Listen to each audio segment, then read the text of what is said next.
దేవర్షి, దేవర్షి నారద, దేవర్షి, దేవర్షి, దేవర్షి, ఎక్కడికి వెళ్తున్నారు? రండి, విచ్చేయండి. విచ్చేయటం అయింది దేవేంద్ర, కానీ మళ్ళీ ఇదేమిటి? మరి మరి ఏం జరిగిందంటారు దేవర్షి? ఇప్పటిదాకా తమరికి తమ లక్ష్యము ఉద్దేశ్యము అర్థమై ఉండవలసింది దేవేంద్ర. ముళ్ళు గుచ్చుకున్నాక కూడా తమరు ముళ్ళు ఉందనేది తెలుసుకోలేకపోతే ముళ్ళు మళ్ళీ గుచ్చుకుంటుంది, ఇంకా ఎక్కువగా గుచ్చుకుంటుంది, తమకు మరింత కష్టం కలుగుతుంది కూడా. అదేదేదే, కష్టాలు కలిగే ముందుగానే తమరు కష్టాల సాగరంలో మునిగారే. నేను మీకు సహాయపడతాను దేవేంద్ర, రండి. నారాయణ నారాయణ, నేను తమరు తీర్చిన సభలో అత్యంత శుభకరం సంతోషకరమైన సమాచారాన్ని తెచ్చాను. చెప్పండి దేవర్షి, త్వరగా చెప్పండి. ఏమిటా సంతోష సమాచారం? చెప్పడానికి వచ్చి చెప్పకుండా పెడతానా శచీదేవి? కానీ మీరు ధైర్యంగా ఉండండి. రాబోయే మార్గశిర శుక్ల త్రయోదశి నాడు ఇంకా చెప్పండి దేవర్షి, ఏమవుతుంది రాబోయే మార్గశిర శుక్ల త్రయోదశి నాడు? భక్తవత్సలుడు శివునితో పార్వతీదేవి వివాహం. దేవాది దేవుడు మహాదేవుడు త్రిలోకనాథునికి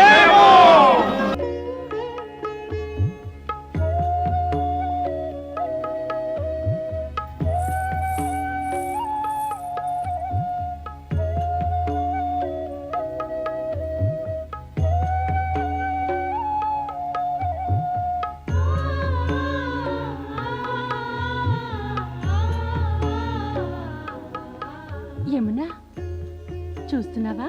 చూడు, అటు చూడు. ఏమిటి? కృష్ణ, కృష్ణ వారు గంగా యమునలే కదా? అవునే గోదావరి. ఒకరిది పతిత పావన గంగా, మరొకరిది సూర్యపుత్రి యముని సోదరి యమున. ఎదురుగుండా చూడు, వాళ్ళు కృష్ణ గోదావరిలే కదా? అవును, వాళ్ళే. వాళ్ళిద్దరు కూడా మనల్ని గురించే మాట్లాడుకుంటున్నట్టున్నారు. వీళ్ళిద్దరూ మనలాగే పార్వతిని సింగారిద్దామని వచ్చినట్టున్నారు. అవును, పద.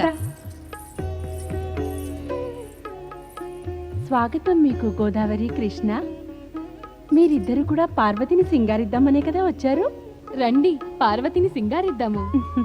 నేడు పార్వతి రూపమే అపూర్వంగా ఉంటుంది. చూసి మనందరికీ కన్నుల పండుగ కాగలదు. రండి, వెళదాం. పదండి.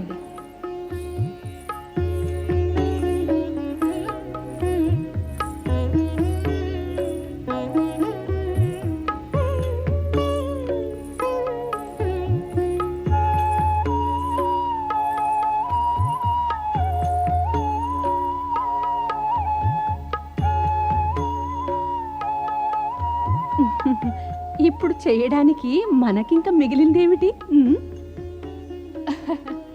చేసే సింగారం అంతా అప్సరసలే చేశారు.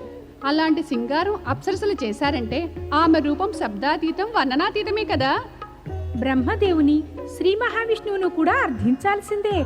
వారు శివునికి ఇరువైపులా నిలబడాలి. పార్వతి ఈ రూపాన్ని చూసి వారి కళ్ళు తిరిగిపోతాయి.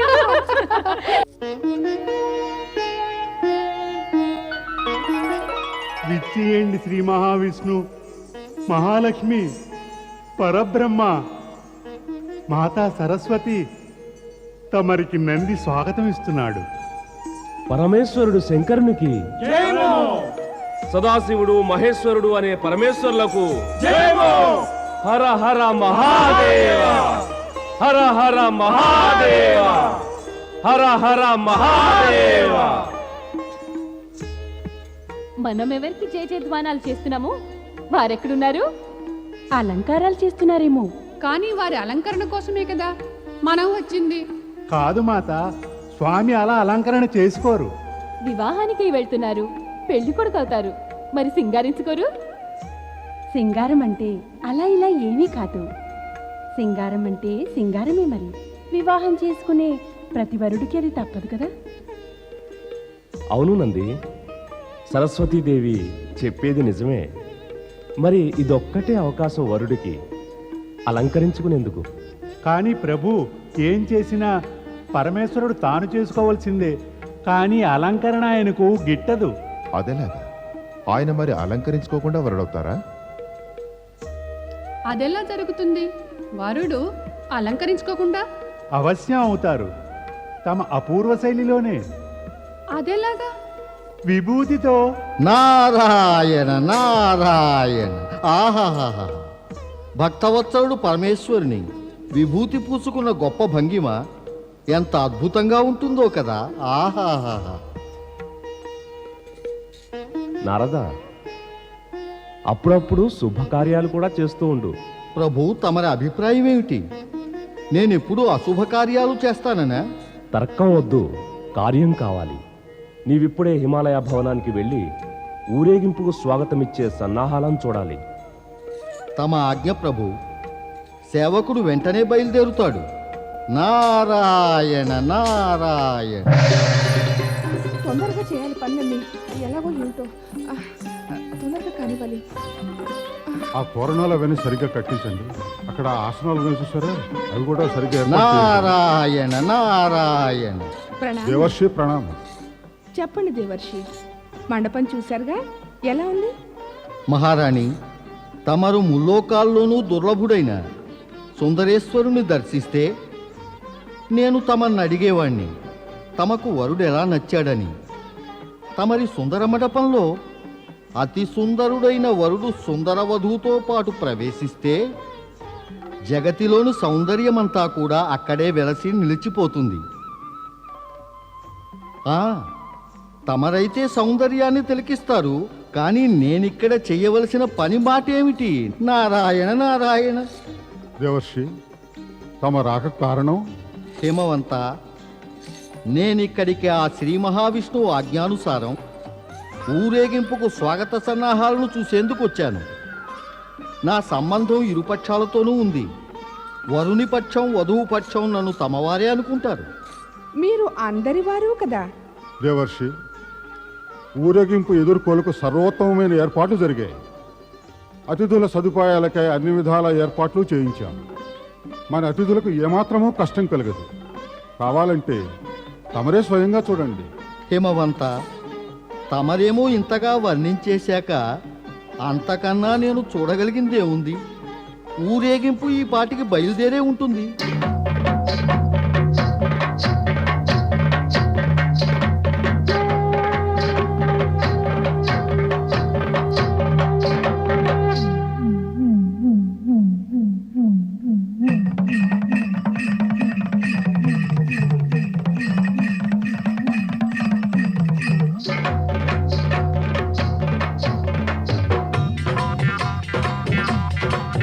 బడి బడి కదలను బసవన్న సవారి పార్వతి మను బాడగ శివుడు.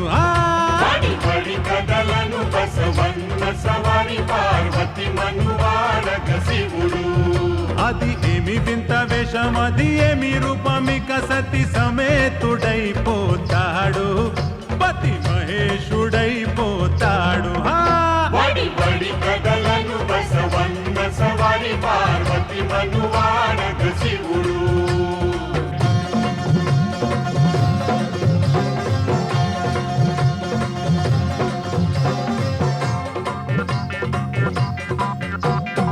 ఇంద్రుడు విష్ణువు సంతసించగా నారద మహర్షి గొంతు విప్పగా. ఇంద్రుడు విష్ణువు సంతసించగా నారద మహర్షి గొంతు విప్పగా. మునిజనులందరూ వంత పాడగా జనహితము తలచి గిరి తనయవలచి తన బాసను నిలిపెను హరుడు.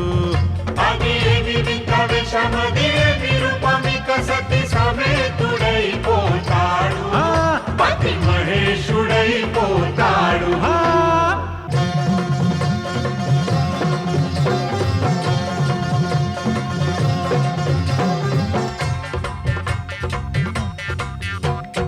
ఊరేగింపున భూతగణమ్ములు గడ్డము పెంచిన జోగులు స్వాములు. ఊరేగింపున భూతగణమ్ములు పెంచిన జోగులు స్వాములు ఒడలికి బూడిద మెడలో పాములు కొడలికి బూడిద మెడలో పాములు. దుష్ట శిక్షణకు గాను శిష్ట రక్షణకు గాను ఇలా పాపములను క్షతి చేయ అదేమి విషమదేమి రూపవికసతి సమేతుడైపోతాడు. పతి మహేశుడైపోతాడు.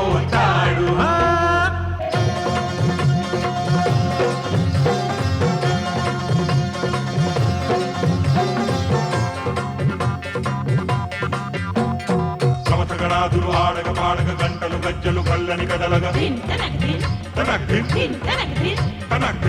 గణాదులు ఆడగ పాడగ గంటలు గజ్జలు కల్లని కదలగ టప్పులు డమరులు జమ్మని బ్రోయగా తప్పులు డమరులు జమ్ముని బ్రోయగా కని వినియరు కని కడు వేడుకలను కను నారక చూతము నేడు అదేమి విషమదేమి రూపవికసతి సమేతుడైపోతాడు.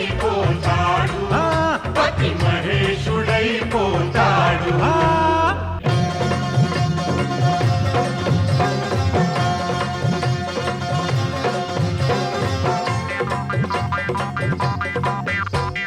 మంగళ గీతము బ్రహ్మ పాడగా నింగిని వెల్పులు పూలు రాల్చగా మంగళ గీతము బ్రహ్మ పాడగా నెంగిని వేల్పులు పూలు రాసగా నలుదశలను ఇలా శుభము పూయగా నలుదిశలను ఇలా శుభము పూయగా చిరు చిరు నవ్వుల దరహాసవదనుడై లీలలు చూపెను భవుడు అదేమి విషమదేమి రూపవికసతి సమేతుడైపోతాడు. పతి మహేశుడైపోతాడు.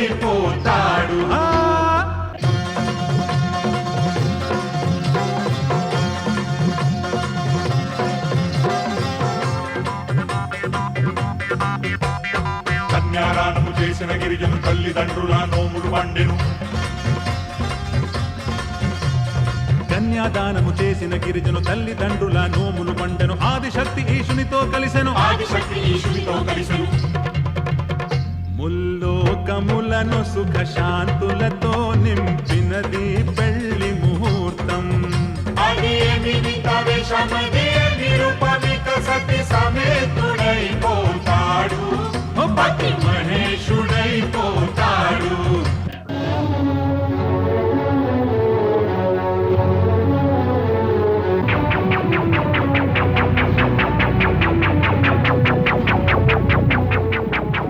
అయ్యో, ఇది పెళ్లి ఊరేగింప భూత ప్రేతాల పట్టాలమ్మా? లేదు మహారాణి, అటు చూడండి. తమ అల్లుడు శంకరుణ్ణి శ్వేత ఋషభంపై చూడండి. ఎంత సుందర అద్వితీయ రూపమైనది.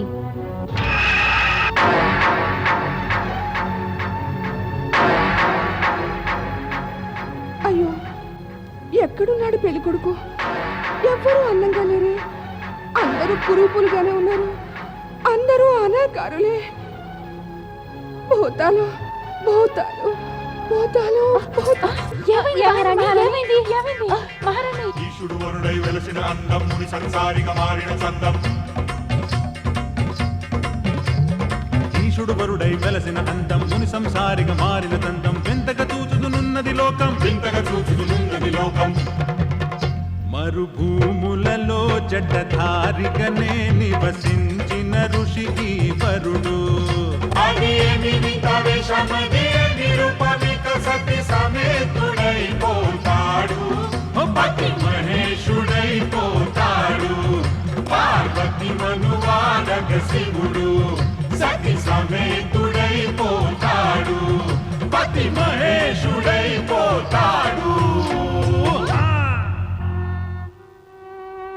భూతాలు. నేను ఆ భూతనాథునికి నా కూతుర్నివ్వను. నా కూతుర్నివ్వను. ఆ బైరాకి నా కూతుర్నివ్వను. ఆ భూతనాథుడికి నా కూతుర్నివ్వను. ఏమైంది మహారాణి? ఇవ్వను. ఏమైందమ్మా? మోసం చేశారు. కపటం జరిగింది.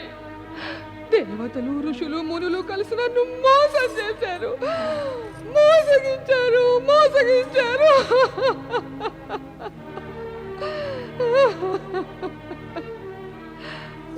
ఇప్పుడు ఏమైంది మహారాణి? ఏమిటా ప్రేలాపన? ప్రేలాపన కాకపోతే మరి ఇంకేం చెయ్యాలి? మీరంతా నన్ను మోసగించారు. మోసగించారు. నాకు శివుని సుందర రూపము సుందర వర్ణన చూపించి ఒప్పించారు. కానీ నేను చూడబోతే అతడిది భయానక రూపం. లేదు లేదు, నేను పువ్వు లాంటి నా తల్లిని భూతనాథునికి ఇవ్వను. నేను నా తల్లిని ఆ భూతనాథునికి ఇవ్వను. మహారాణి, ఈ శుభగడియల్లో ఇలాంటి తగని మాటలు ఎందుకు మాట్లాడతావు? అంత అశుభమే. నేను ఆ భయంకర భూతనాథునికి నా కూతుర్ని ఇవ్వను. నారాయణ నారాయణ. చింతకు కారణమేమీ లేదు మహారాణి మేనాదేవి. శాంతించండి, తమరు శాంతించండి. వైకుంఠనాథ, నా మనసులో నా జీవితంలోనే అశాంతి జన్మించింది. నేను ఎలా శాంతించగలను?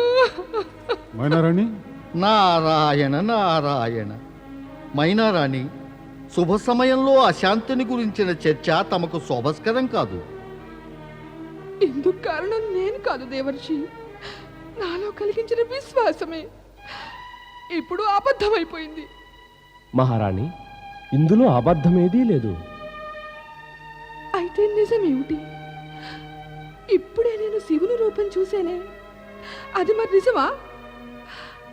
అదే కనుక నిజమైతే నాకది అక్కర్లేదు. నాకు చెప్పిందేమంటే అతడు ముల్లోకాలకు అతీతుడని. మోసగించారు నన్ను మీరందరూ. నిన్ను మోసగించటం వల్ల ఎవరికి లాభం మేనారాణి? పార్వతి, నీవిక్కడికి ఎందుకు వచ్చావు? రాకుండా ఎలా ఉండగలను? నీవింత అరుస్తూ మాట్లాడకపోతే నేనెందుకు వస్తాను? నాకు అరిచి మాట్లాడాలని కోరిక ఏమీ లేదు పార్వతి. కానీ నేను కళ్ళారా చూస్తూ నిన్ను అంధకారంలోకి తోయలేను. నీ కళ్ళు చూసిందంతా అంధకారం కాదు, భ్రమ మాత్రమే. ఒక్కసారి బయటికెళ్ళి చూసినట్టయితే భ్రమ తొలగిపోతుంది. మరి ఈ భ్రమ నాకే కలుగుతుంది, నీకు ఇతరులకు ఈ భ్రమ కలగదే. పార్వతికి ఇతరులకు ఎవరికీ కూడా శంకలు ఏమీ లేవు దేవి. నీకు మాత్రం ఎప్పుడూ శంకలు తప్ప మరి ఏవీ కలగవు. మహారాణి, నీ పుత్రిక పార్వతి మాట విను. ఆ పరమేశ్వరుని శంకారహిత దృష్టితో చూడు. అప్పుడంతా స్పష్టంగా, సుందరంగా, శ్రేష్టంగా ఉంటుంది. అవును మహారాణి మేనా, శంకల వర్ణం నలుపే మరి. ఇది మనోనేత్రానికి తగిలితే అంతా కూడా నల్లగా వికృతంగా కనిపిస్తుంది. తమరు నన్ను మళ్ళీ మోసగిద్దామని ప్రయత్నించటం లేదు కదా? మేనారాణి, నేను నిన్ను మోసగిస్తానా? వైకుంఠపతి, తమరు పూజనీయులే, తమరు ఆదరణీయులే. నన్ను ఈ ప్రశ్న అడగ సాహసించినందుకు క్షమించండి. కానీ నిజం చెప్పాలంటే దేవతల హితం కోసమై అనేక సార్లు మీరు అసురులను మోసగించలేదా? కేవలం అసురులనే, దేవతల మానవుల మంచి కోరి అలా నేను భవిష్యత్తులోనూ చేస్తుంటాను. కానీ నీకు అసురులతో సంబంధమేదీ లేదు. అందుకే నీ విషయంలో హితం కోరటమే జరుగుతుంది. నీకు హితవు ఏమిటంటే నీవు శివశంకరుని నిజస్వరూపాన్ని ఎరిగి స్వీకరించు. శ్రీ మహావిష్ణు, నాకు నా చింత లేదు. నా పుత్రిక పార్వతి హితం గురించి నా చింతల్లా. నా పువ్వు లాంటి కోమల పుత్రిక పార్వతి ఆ భయంకర భూతనాథుని మేనారాణి, ఏ పుత్రిక హితం కోరి వ్యామోహంలో మాటి మాటికి పరమేశ్వరుని నిందిస్తున్నావో ఆ పుత్రికనే అడుగు, ఆయన రూపం ఎలా ఉందో. మేము మాత్రం పార్వతికి హాని తలపెట్టగలమా? ఆ పరమేశ్వరుని రూపం వికృతమే అయితే జగతిని గురించి చింతించే శ్రీ మహావిష్ణువు ఈ వివాహం గురించి చింతించేవారే.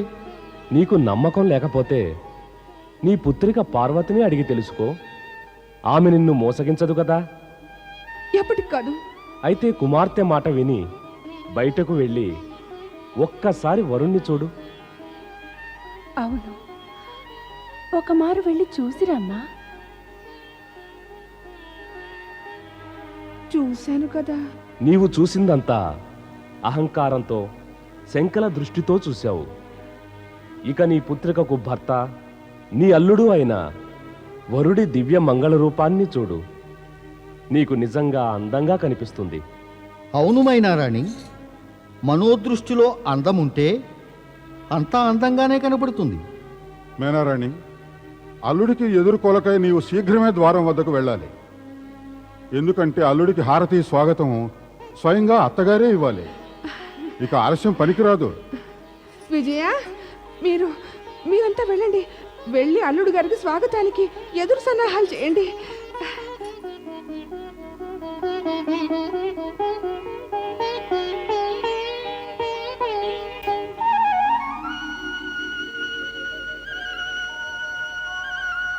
చరాచరపతి కైలాసనాథుడు పరమశివశంకరునికి మైనాకుడు స్వాగతమిస్తున్నాడు. ప్రభు, నా ప్రణామం స్వీకరించండి.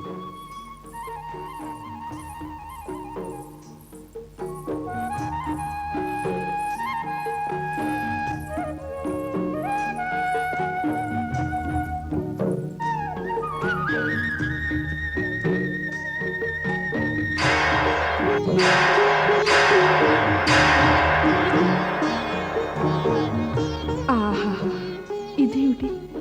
ఇదేమి చమత్కారం! కిన్నెరుల గంధర్వుల సౌందర్యం నీ అందం ముందు దిగుతుడిపే. ఓహో, నీవెంత అందంగా ఉన్నావు! మరి నేను నీ ఆ భయానక రూపాన్ని ఎలా చూశాను? ఎవరతడు? అది నీ మనసులో పుట్టిన భ్రమయే. అది అహంకారం వల్ల పుట్టుకొచ్చినదే. నీవు చూసినదంతా నిజం కాదు. అలాంటిదంతా నీలోని శంకలు, భ్రమ, అహంకారాల వల్ల నీకు కనబడింది. అలా ఎందుకైందంటే ఒక రాణినన్న అహంభావమే నిన్ను పట్టుకొని ఉంది. ఇక నీ దృష్టిలోని ద్వేషభావమే నన్ను పట్టుకొని ఉంది. ఈ పట్టుకోవడాలే లేకుంటే నేను మునుపు కూడా ఇలాగే కనబడేవాణ్ణి. ఇప్పుడు కనబడినట్టే.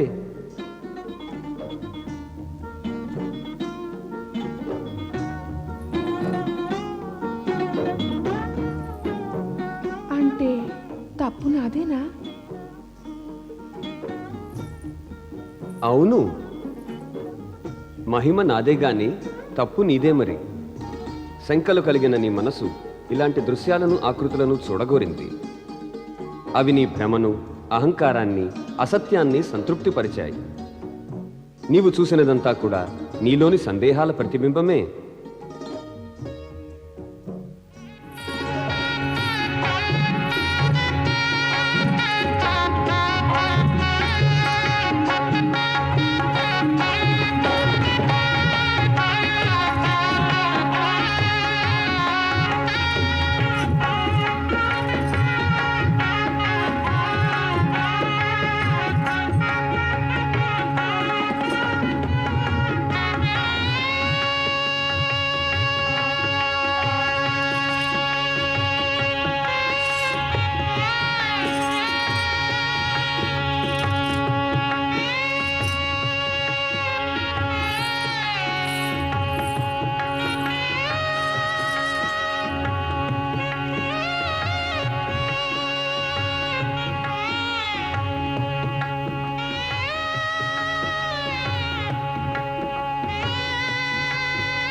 పెళ్లి కొడుకుని చూస్తే మన్మధుడు ఎంత అందంగా ఉంటాడో ఊహించుకోవచ్చు.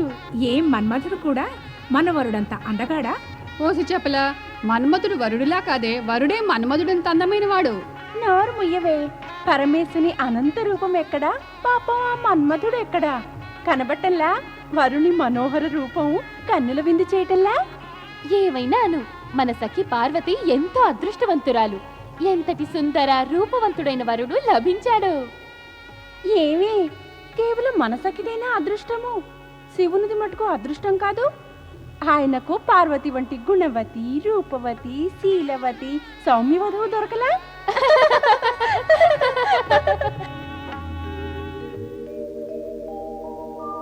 మేనా దైవయుత సుధా మధుమయీ సచ్చాంతిదా మాతృకా తద్వద్దైవయుతో హిమాచల ఇతి साक्षात् स्फटिकापिता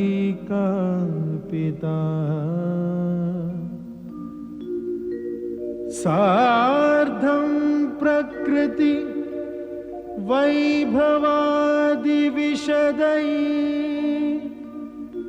सानन्दयुक्तैः स्वरैः कथ्यन्ते शिव पार्वती सुखकर भूयात् सदा मङ्गलम्।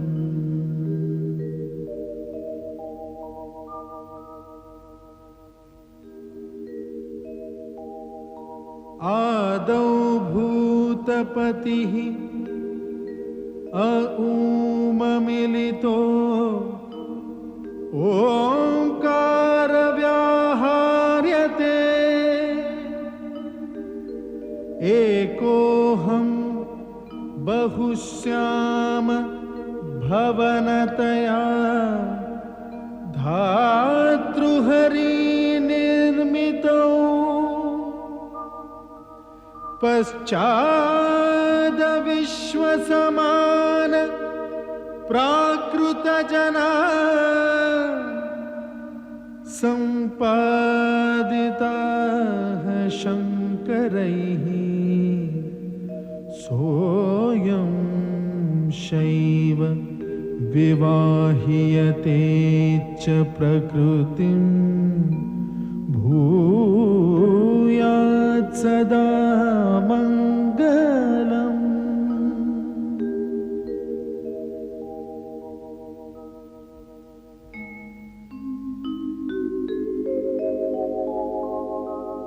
शान्तं पद्मासनस्थं शशिधरमुकुटं पञ्चवक्त्रं त्रिनेत्रं शूलं वज्रं कृपाणं त्रिशूलमपि युतं दक्षिणागे वहन्तम् नागं पाशं च घण्टां डमरुक सहितं चाङ्कुशां वामभागे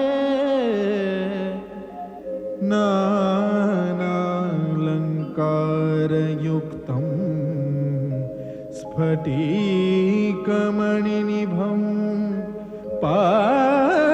पार्वतीशं नमामि।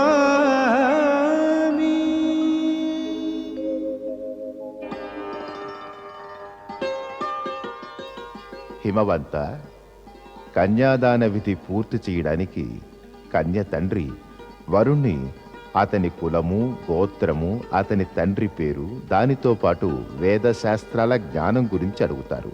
అందుచేత తమరు వరుణ్ణి ఈ విషయాలు అడగండి.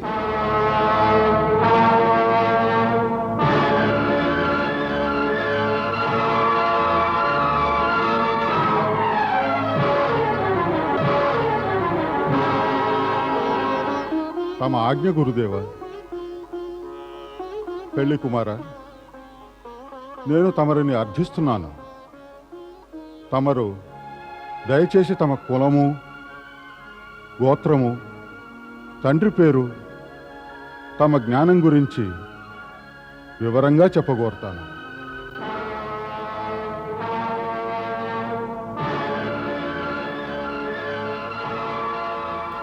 హిమవంత, మీరెలాంటి వింత ప్రశ్నలు అడుగుతున్నారు? ఎలాగంటే దేవర్షి, ఒక కన్య తండ్రి కన్యాదాన సమయంలో వరుణ్ణి అడిగే తీరులోనే. నారాయణ నారాయణ. హిమవంత, ఈ పార్వతీదేవి సాధారణ కన్యా కాదు, ఈ పరమేశుడు సామాన్య పురుషుడు కాడు. ఇక్కడ ఇటువంటి ప్రశ్నలు అనవసరమే. కాని దేవర్షి, కార్యం సాంప్రదాయాన్ని బట్టే చేయాలిగా. ఋషివర్య, పనంతా సాంప్రదాయ ప్రకారమే జరుగుతోంది. సాంప్రదాయం అనేది సౌకర్యాన్ని, స్థిరత్వాన్ని కలిగించడానికే ఏర్పడింది. సంప్రదాయం అనేది అసౌకర్యాన్ని, అస్థిరతను కలిగిస్తే మరి విషయం అవసరాన్ని దృష్టిలో పెట్టుకుని దాన్ని ఒకవైపుకు నెట్టవచ్చు. దేవర్షి, సాంప్రదాయాన్ని ఎందుకు అడ్డుతున్నారు? నేను వరుణ్ణి కులము, గోత్రము, అతని తండ్రి పేరు అడిగితే తమకభ్యంతరం ఏమిటి? నారాయణ నారాయణ. ఋషివర్య, తమరి ఈయన తండ్రి పేరు అడగదలిచారా? ఆయనే కదా జగతికంతటికి తండ్రి. ఈయన పుట్టకముందు ఎవరూ పుట్టడం సంభవమే కాలేదు. ఈయన ఉండగానే తక్కినదంతా సమసిపోతుంది. అలాంటి ఆయన తండ్రి పేరు అడుగుతున్నారా? అయితే వినండి, ఈయన తండ్రి పేరు పరమపిత బ్రహ్మదేవులు కూడా చెప్పలేరు. నన్ను క్షమించండి పరమపిత, కానీ తమరు గాని శివుని తండ్రి గురించి ఏమైనా చెప్పగలరా?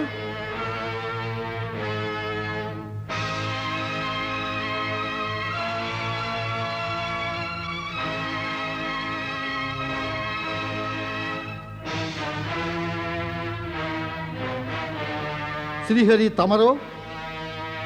తమకు తెలుసునా శివుడు తండ్రి ఎవరో?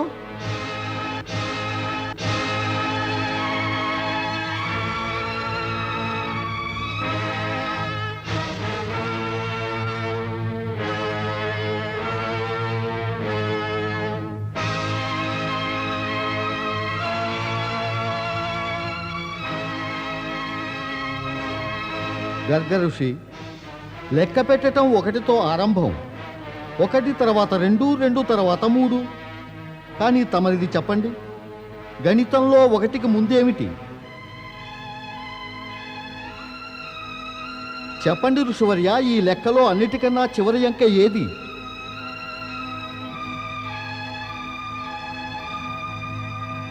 పరమసత్వం గనక సగుణ రూపంలో ప్రత్యక్షమైతే దాని అర్థం అది తన నిర్గుణ రూపాన్ని పోగొట్టుకుందని కాదు.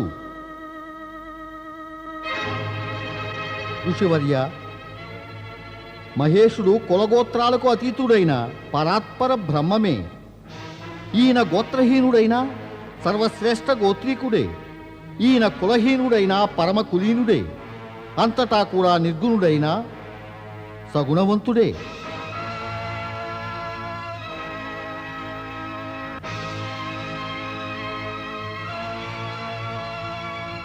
ఈయనను అనవసర ప్రశ్నలు అడగటం వ్యర్థమే. ఋషివర్య, కాస్త మీ దృష్టిని సాధించి చూడండి ఆ శివుని ముఖమండలాన్ని, ఆ తేజపుంజాన్ని. దానికి ఆది లేదు, అంతం లేదు.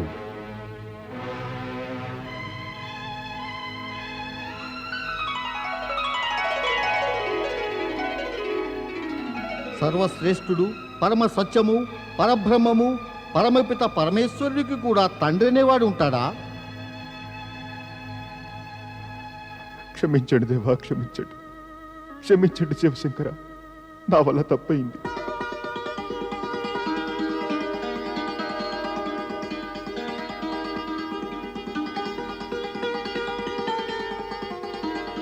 పరమపిత బ్రహ్మదేవ, శ్రీ మహావిష్ణు, నేను నీతిలో, నియమాల్లో, లాంఛనాదులలో పడి ఈ గొప్ప సత్యాన్నే మర్చిపోయాను.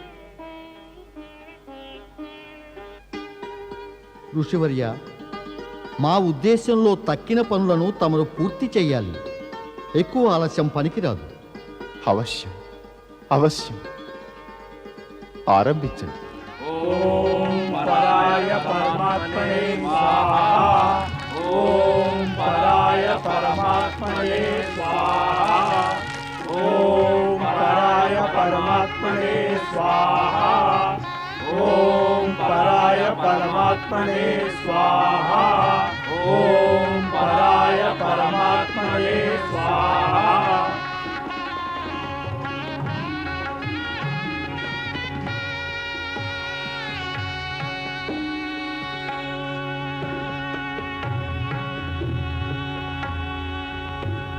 ఓం పరం తత్వాయ స్వాహా.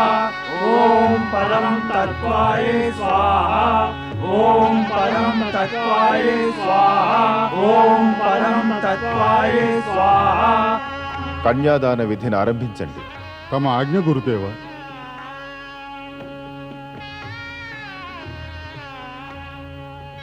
ఇమాం కన్యాం తుభ్యమహం దదామి పరమేశ్వర భార్యార్థ పరిగ్రహిస్త ప్రసీద సకలేశ్వర.